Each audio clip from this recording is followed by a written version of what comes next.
बताए ना, यहाँ पर 40 लोग हैं। 40 लोग तो मेरे अगल बगल खड़े हैं। ये जो मैं बाइट दे रहा हूँ, यहाँ पर 40 लोग हैं और यहाँ पर जो है हजारों और लाखों की तादाद में लोग हैं। ये किसान जो है सरकार बिकाऊ है। अगर 100 रुपए में आए हुए किसान है तो सरकार 1000 रुपए दे करके इनको खरीद लेना, अपने समर्थन में कर ले। सरकार इनको समर्थन में क्यों नहीं कर पाती है? अगर ये किसान 100 रुपए में बिक जाते हैं और इस आंदोलन में आ रहे हैं विरोध करने कृषि कानूनों का, किसानों के समर्थन में, सरकार इन्हें 1000 दी। सरकार के पास तो पैसा है, पावर है, सत्ता है, हो गया, ये आंदोलन चल रहा है। कोई भी यहाँ पर बिकाऊ नहीं है किसान। अगर बिकाऊ होता तो सबसे पहले सरकार ही खरीद लेती, क्योंकि सरकार तो विधायक खरीद लेती है। अरे बिल्कुल, हम यही कह रहे हैं, हम तो पहले दिन से कह रहे हैं ईवीएम का भी विरोध होना चाहिए। ईवीएम क्यों है हमारे देश में, मुझे तो ये पता नहीं चलता। जब अमेरिका और जापान जैसे जो देश हैं, जो इतने विकसित देश है, वो वहाँ पर बैलेट पेपर से चुनाव कराते हैं, लेकिन हमारे देश में जो है ईवीएम से चुनाव कराया जाता है। उसके बाद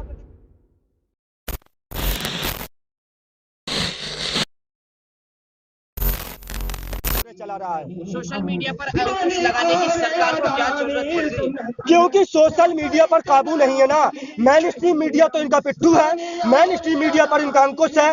जो पीएमओ से फोन आता है स्क्रिप्टेड होता है, जो ये बताते हैं कि ये बोलना है वो बोलते हैं। तो मेन स्ट्रीम मीडिया तो पूरा इनका है, वो तो सरकारी तंत्र बन चुका है। लोकतंत्र में अगर कोई सरकारी तंत्र बन चुका है वो है main stream media.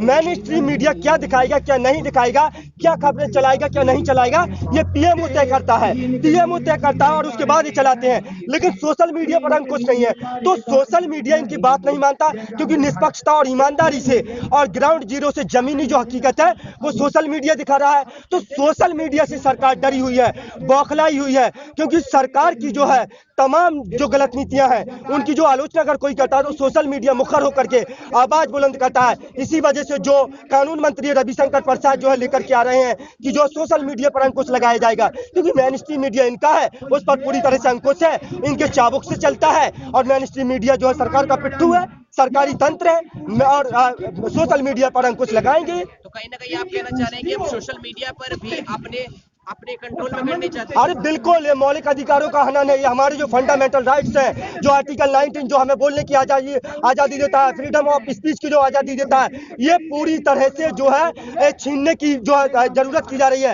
Rajesh Joshi की कविता है कि जो सच सच बोलेंगे मारे जाएंगे, जिस पागलपन में शामिल नहीं होंगे मारे जाएंगे। बर्दाश्त नहीं किया जाएगा कि किसी की कमीज हो उनकी कमीज से ज्यादा सफेद, कमीज में जिनके दाग नहीं होंगे मारे जाएंगे। धर्म की ध्वजा उठाए जो नहीं जाएंगे जुलूस में, गोलियां भून डालेंगी, उन्हें काफिर करार दिए जाएंगे। सबसे बड़ा अपराध है इस दौर में निहत्थे और निरपराधी होना। जो गुण नहीं गाएंगे, जो चरण नहीं होंगे मारे जाएंगे।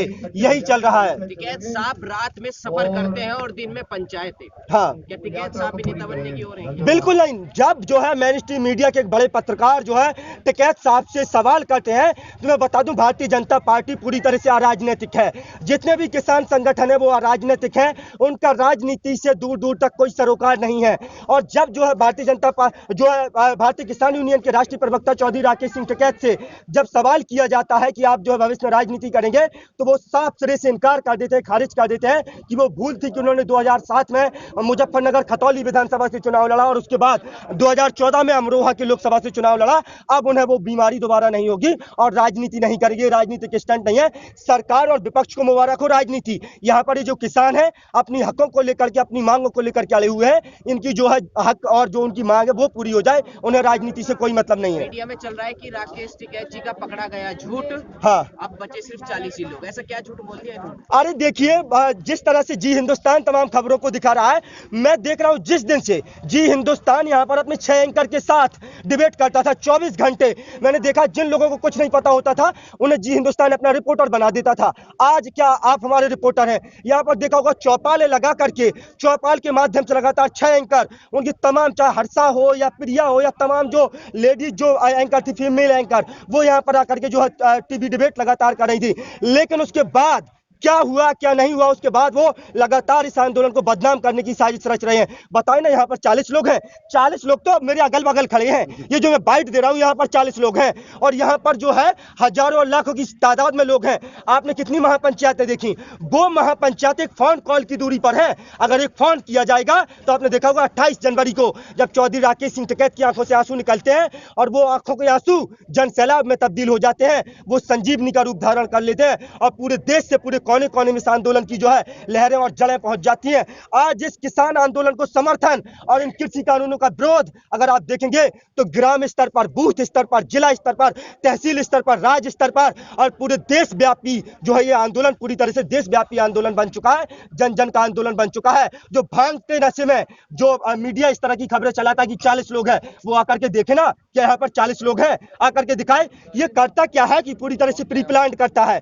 जब जो है यहाँ पर भीड़ कम हो जाती है, टेंट में लोग आ जाते हैं इधर मंच के पास, तो ये जो है खबरें चलाता है, टेंट की खाली फोटो खींच लेता है और कहता है कि टेंट से लोग कहती है कि हाँ। आप जो है 100-100 में आप किसान ले आते हो, तो आप लाते हो क्या क्या कहती है सरकार? सरकार 500 में किसान को भाड़े पे ले 100 रुपए में, 100 रुपए में। अरे भाई साहब, तो एक बात बताइए, ये नहीं, सरकार जो कहती है, सरकार को इतना समझ में नहीं आता, ये किसान जो है सरकार बिकाऊ है। अगर 100 रुपए में आए हुए किसान है तो सरकार 1000 रुपए दे करके इनको खरीद लेना, अपने समर्थन में कर ले। सरकार इनको समर्थन में क्यों नहीं कर पाती है? अगर ये किसान 100 रुपए में बिक जाते हैं और इस आंदोलन में आ रहे हैं विरोध करने कृषि कानूनों का, किसानों के समर्थन में, सरकार इन्हें 1000 दे, सरकार के पास तो पैसा है, पावर है, सत्ता है। आप कितने रुपए में आए? अरे तो सरकार मुझे खरीद ले, मैं तो 100 में आया हूँ, चलिए मैं 100 में आया हूँ, सरकार मुझे 1000 दे करके मुझे खरीद ले। सरकार के पास अगर इतना पैसा, पावर और सत्ता है तो सरकार मुझे ही खरीद के बताए, पहले मुझे खरीद ले। कितने में बिको? अरे तो मुझे खरीदना, मैं बताऊंगा ना मैं कितना बिकूंगा। मैं जिस तरह से सरकार इन किसान जो है, इन किसानों को आप खरीद नहीं सकते हैं। ये जो है जिस तरह से सरकार इन किसानों को, आंदोलन को बदनाम करने की साजिश रच रही है और कह रही है कि जो है किसानों को खरीदेंगे, आप खरीद करके दिखाइए। और कंगना रनौत कह देती है 500 रुपए में जो दादियां हैं वो आंदोलन करने आ रही हैं। यहाँ पर देखिए, आप अगर यहाँ पर देखेंगे जिस तरह से किसान आंदोलन लगातार चल रहा है और जो है पूरे आज जो है 3 महीने से अधिक का समय हो गया ये आंदोलन चल रहा है, कोई भी यहाँ पर बिकाऊ नहीं है किसान। अगर बिकाऊ होता तो सबसे पहले सरकार ही खरीद लेती, क्योंकि सरकार तो विधायक खरीद लेती है, तो किसान क्या चीज नहीं क्या। हाँ, वीडियो पे अक्सर ये कमेंट आता है हाँ। कि भोको भोको भोकने से कोई ना कोई पद मिल ही जाएगा। अच्छा। अक्सर मेरी वीडियो पे ये अच्छा। डालता हूँ, कमेंट आता है। अच्छा, तो ये पता किसके लिए बोलते हैं? ये आपने देखा होगा, तमाम जो भारतीय जनता पार्टी में आज शामिल हैं वो भोंकते ही थे। राजनीति तिवारी से लेकर के उपदेश राणा, कपिल मिश्रा से लेकर प्रवेश साहिब वर्मा, अनुराग ठाकुर, ये तमाम अगर आप भारतीय जनता पार्टी के नेताओं को देखेंगे, ये पहले भौंकने का काम ही करते थे और सरकार की चाटुकारिता करते थे। आज उन्हें पद मिल गया ना, लेकिन इन किसानों को पद नहीं चाहिए, पद की कोई लालसा नहीं है और न पद चाहिए। किसान बहुत मजे में है, बहुत खुशी है, अपने खेतों में काम करके बहुत खुशी है। और ये जो किसान है, आप तीनों कृषि कानून वापस लीजिए और एमएसपी पर कानून बनाइए, ये किसान खुश है, इनको किसी पद की। हाँ, राकेश टिकैत साहब ने बोला है कि बंगाल दौरा करेंगे, तो हाँ। इस पे बंगाल में भी जाएंगे। हाँ। तो क्या आप लोग पॉलिटिक्स करेंगे? ये पॉलिटिक्स है, ये पॉलिटिक्स है। पॉलिटिक्स, किसान बंगाल में नहीं है, किसान असम में नहीं है, किसान तमिलनाडु में नहीं है, देश के किस हिस्से में किसान नहीं है। हमारा देश कृषि प्रधान देश है, यहाँ की 70% आबादी कृषि पर निर्भर करती है। यहाँ पर 90 और 100 करोड़ किसान है। किसान किस राज्य में नहीं है? अगर हम किसानों को समझाने जा रहे हैं, किसान पंचायत कर रहे हैं, तो इसमें राजनीति क्या है?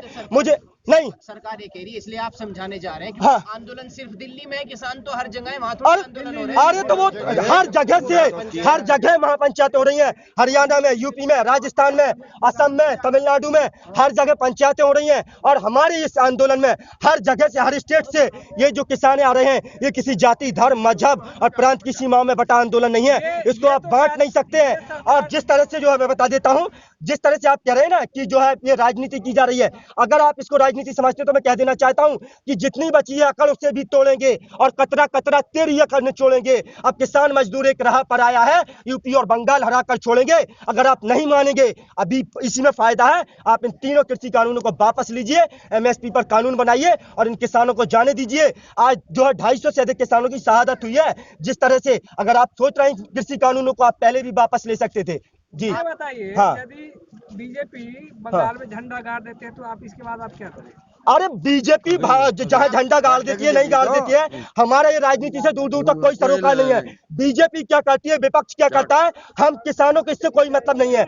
जो है जिस तरह से भारतीय जनता पार्टी जीतती है, हारती है, कांग्रेस जीतती है, हारती है, उससे हमारा कोई मकसद नहीं है। हमारा किसी को हराना जिताना बिल्कुल मकसद नहीं है। मकसद सिर्फ यही है कि तीनों कृषि कानून वापस होने चाहिए।